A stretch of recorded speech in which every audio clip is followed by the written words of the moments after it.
সংযুক্ত হয়েছি আপনাদের সাথে সমুদ্র সৈকত থেকে। আপনারা হয়তো ক্যাপশন দেখে বুঝেছেন, উত্তাল সমুদ্র এবং পর্যটক শূন্য। আমরা সকাল থেকেই পর্যটন স্পটের প্রত্যেকটি পর্যটন স্পট আমরা ঘুরে দেখেছি, পর্যটক শূন্য রয়েছে। এরই মধ্যে কক্সবাজারের প্রত্যেকটি পর্যটন স্পটে পর্যটক নেই, একেবারে শূন্য অবস্থায় রয়েছে, কোনো পর্যটকের দেখা আমরা পাচ্ছি না। তবে আপনারা জানেন, দেশের যে চলমান পরিস্থিতি, বন্যা পরিস্থিতির কারণে আপনার ফেনী, নোয়াখালী, কুমিল্লা, চট্টগ্রাম সহ প্রত্যেকটি অঞ্চলে কিন্তু পানি প্লাবিত হয়েছে। সেখানে আমরা যতটুকু জেনেছি, খুলনা, চট্টগ্রাম, আপনার নোয়াখালীতে এরই মধ্যে প্রায় ৩৫ লাখ মতো মানুষ পানিবন্দী হয়ে পড়েছে এবং পানিবন্দী রয়েছে।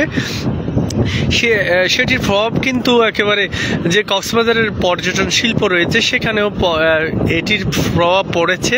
এবং আমরা সকাল থেকে দেখেছি কক্সবাজারের বিভিন্ন পর্যটন স্পটে একেবারে পর্যটক শূন্য।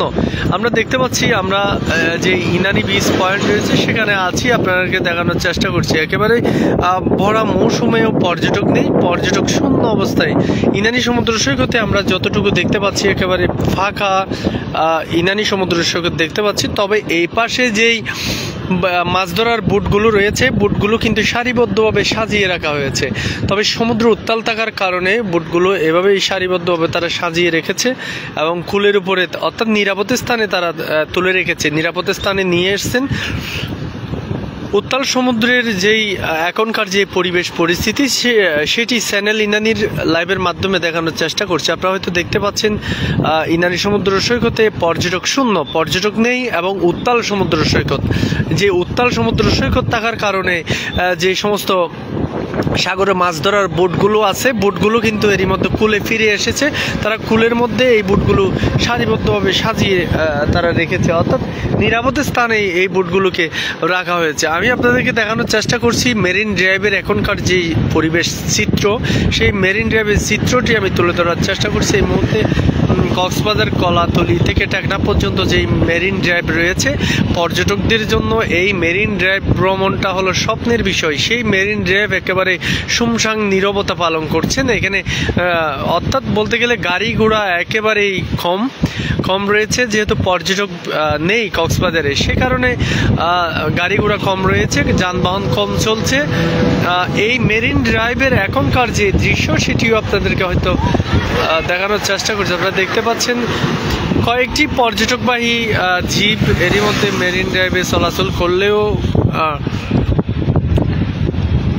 একেবারে পর্যটক নেই। পর্যটক না থাকার কারণে মেরিন ড্রাইভের এই পরিবেশটা হয়তো আমরা লক্ষ্য করছি, একেবারেই ফাঁকা পরিবেশ আমরা দেখতে পাচ্ছি। তবে একটু আমি সমুদ্রের দিকে আপনাদেরকে আর একটু নিয়ে যাই। সমুদ্রের এখনকার যে পরিবেশ, সে পরিবেশটি আপনাদেরকে একটু আরও কাছ থেকে দেখানোর চেষ্টা করব।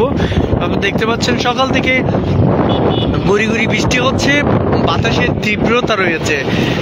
তারই পাশাপাশি দেশের বিভিন্ন জায়গা থেকে কিছু সংখ্যক পর্যটক, যেসব পর্যটক ঘুরতে আসছেন, তারা এই মিষ্টি ওয়েদারে তারা ঘুরছেন। তবে হাতে গোনা কয়েকজন পর্যটক এরই মধ্যে ইনানি সৈকতে তারা ঘুরতে আসছেন। ইনানি সমুদ্র সৈকতে ঘুরে আমরা যতটুকু দেখেছি হয়তো আপনাদেরকে দেখানোর চেষ্টা করছি। এরই মধ্যে যেই সকাল থেকে বৃষ্টির কারণে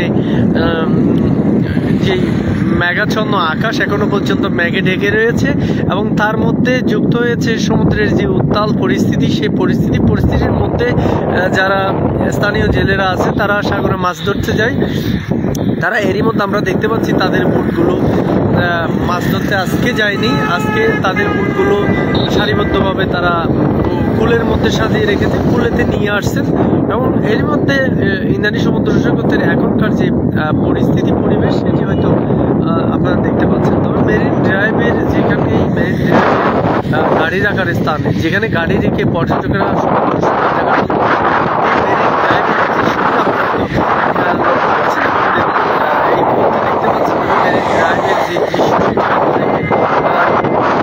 চ্যানেল অফিসিয়াল পেজে আমি সরাসরি আপনাদেরকে দেখানোর চেষ্টা করছি। এরই মধ্যে কক্সবাজারের যেই কক্সবাজার থেকে টেকনাফ পর্যন্ত যে মেরিন ড্রাইভ রুট রয়েছে, মেরিন ড্রাইভ রুটের এখনকার যে পরিবেশ পরিস্থিতি সেটি হয়তো দেখতে পাচ্ছেন। একেবারে পর্যটক শূন্য এবং যে বন্যা পরিস্থিতি সারা দেশে, এই সব কিছু মিলিয়ে কক্সবাজারের পর্যটন শিল্পে একেবারে ধস নেমেছে। যারা পর্যটন সংশ্লিষ্ট ব্যবসায়ীরা আছেন তারা বেকার জীবনযাপন করছেন এবং তারা অলসতায় তারা তাদের দিন কাটছে। এমনটাই কিন্তু আমাদেরকে কক্সবাজারের হোটেল মোটেল ব্যবসায়ীরা আমাদেরকে বলেছেন। আমি তো এতক্ষণ পর্যন্ত ইনানি থেকে আপনাদেরকে এখনকার যে সমুদ্র সৈকতের পরিবেশ পরিস্থিতি সেটি জানানোর চেষ্টা করছিলাম। আমি জাহাঙ্গীর আলম। সবাই ভালো থাকুন, সুস্থ থাকুন, আর চ্যানেল ইনানির সাথে থাকুন। ধন্যবাদ সবাইকে।